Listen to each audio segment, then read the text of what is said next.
today to launch the Tax Transparency in Africa Report 2022. And this report, the Africa Initiative brings together 33 African countries.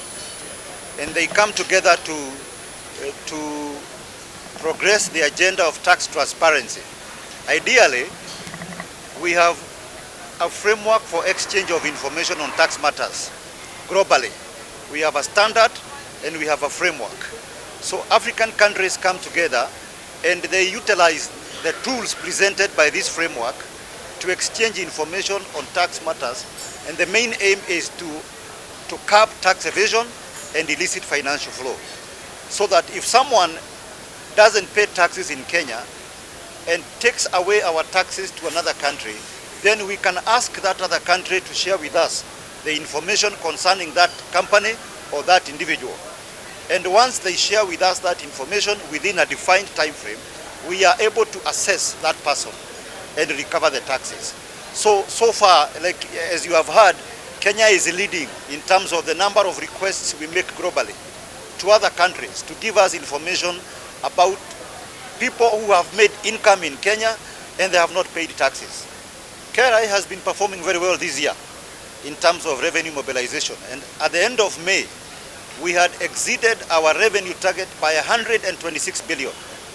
That is historical. We continue to transform KRA. And all transformation will take two approaches. One, there is a changes in the law, like change of the name, which is happening in Parliament. But there is the more important fundamental aspect of it, which is now the change in our culture. The software we have been transforming ourselves. We have been changing. And our focus now is the customer, the taxpayer. We are seeing them differently. And we want to engage them in a different manner. And that is even strengthened by our alternative dispute resolution, where although we assess you for taxes, we also ask you to come and discuss with us. And we give you a friendly payment plan. We treat you well with respect. We guide you. Our taxpayer education is doing very well. Working with the global community, I believe we should be able to transform the authority. We are becoming very, very friendly. Although it is not easy to demand taxes, but we are trying our best, and I believe eventually we are going to be the most friendly revenue authority in Africa. Kenya is already a member of the Global Forum. Yes. Since 2010.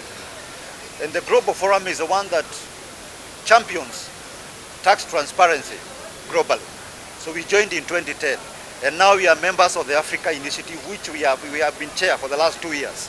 So we are in the forefront of ensuring that we benefit as a country from the enhanced transparency globally.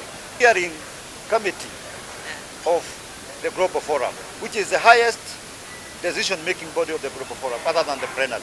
So we are inside there, and we are doing our best to ensure that we take advantage of the global enhanced transparency to mobilize resources for our country. I think I might not be the best placed person to answer this, but to join the OECD there is a process where a country propose its candidacy for the OECD to become a member, and then it goes through the scrutiny of all other members of the OECD.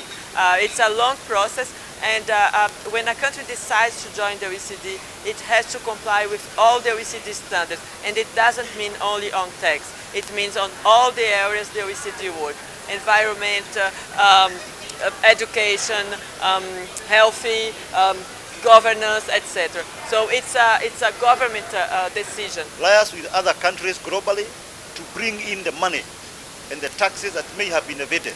So we are deploying new avenues like what we are doing today. And we are sure that we have the capacity and what it takes, working with the global community, to be able to generate this revenue.